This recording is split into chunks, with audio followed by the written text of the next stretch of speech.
தற்போதைய அண்மை தகவலாக பார்ப்பது பாஜகவின் அணுகுமுறையை எதிர்ப்பதற்கு எதிர்க்கட்சிகளிடையே புரிந்துணர்வும் ஒற்றுமையும் அவசியம் என திருமாவளவன் எம்பி தெரிவித்திருக்கிறார். அண்மை தகவலாக பார்க்கிறோம். அண்மையில் நடந்து முடிந்த தேர்தல்களின் போது காங்கிரஸ் அணுகுமுறையால் இந்தியா கூட்டணியில் இடம்பெற்றுள்ள கட்சிகளிடையே அதிருப்தி ஏற்பட்டுள்ளது என அவர் கருத்து தெரிவித்துள்ளார். கேரளா, மேற்கு வங்கம், தமிழ்நாட்டில் காங்கிரஸ் மேற்கொண்ட அணுகுமுறை திமுக, திரிணாமுல், சிபிஎம் ஆகியவற்றை பலவீனம் அடையச் செய்தது விரும்பத்தக்கது அல்ல என அவர் பேசியிருக்கிறார். காங்கிரஸ் கட்சி தனது அணுகுமுறையை மறு ஆய்வு செய்து இந்த ஒற்றுமையை இன்னும் வலுவாக முன்னெடுப்பதற்கான வழிகளை கண்டறிய வேண்டும் என்று திருமாவளவன் எம்பி தற்போது தெரிவித்திருக்கிறார். அண்மை தகவலாக பார்க்கிறோம்.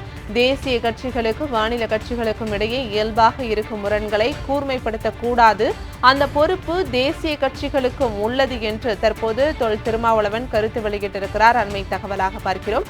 மத்திய மாநில உறவுகள் மிக சீர்கேடு அடைந்துள்ள நிலையில் தேசிய கட்சிகள் தங்களது நிலைப்பாடுகளை மறுபரிசீலனை செய்து மாற்றியமைக்க வேண்டும் என்றும் அவர் தெரிவித்திருக்கிறார். அதுபோலவே மத்திய மாநில உறவுகளை ஆராய்ந்து தமிழ்நாடு அரசின் சார்பில் நீதிபதி